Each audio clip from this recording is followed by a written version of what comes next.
Лидерот Филипче го закопа СДСМ, докторот Филипче го реанимира и се обидува да го спаси. Првиот опозиционер не успеа за една година да ја опорави партијата, пошто следеше пораз и аларм дека итно мора да преземат конкретни чекори и реформи, наместо празните флоскули дека се консолидираат. Првиот круг од локалните избори покажува само едно – СДСМ изгуби поради СДСМ. Освоија градоначалници во само 3 општини, но сепак Филипче вели дека во некои општини освоиле повеќе гласови во споредба со парламентарните избори и додека расте притисокот како од членството, така и од голем број истакнати партиски функционери, кои вината ја гледаат во него, Филипче најавува кадровски промени по изборите.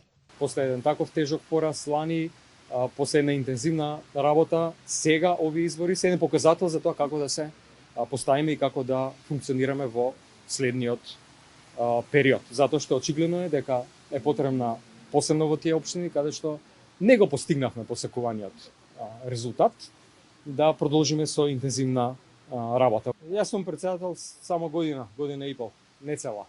Не е возможно да се случат промени преку ноќ. Меѓутоа видовме дека во некои општини и тоа е можно, што ми дава храброст и дополнителен ентузијазам да уште по-интензивно работам во следниот период. Што очекувате? Дали СДСМ ќе го поддржи Дехари во Кичево и каде ќе завршат гласовите од партијата што не им донесоа успех на нивните кандидати? Филипче вели конечната одлука ќе биде донесена во следните денови. Не демантираше дали ќе поддржат кандидат на ДУИ.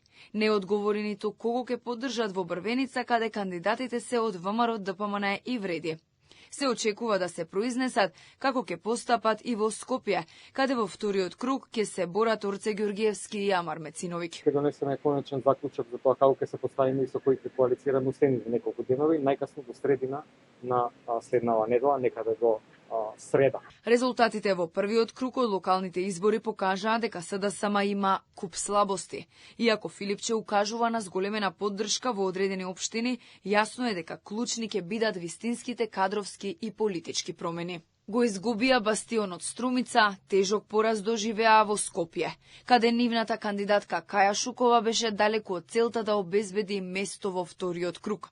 Според бројот на освоени гласови беше повеќе во друштво со своите соперници од албанскиот политички блок, кандидатите на ДУИ и Вреди, отколку што им парираше напротив кандидатите од ВМРО, ДПМН и Левица.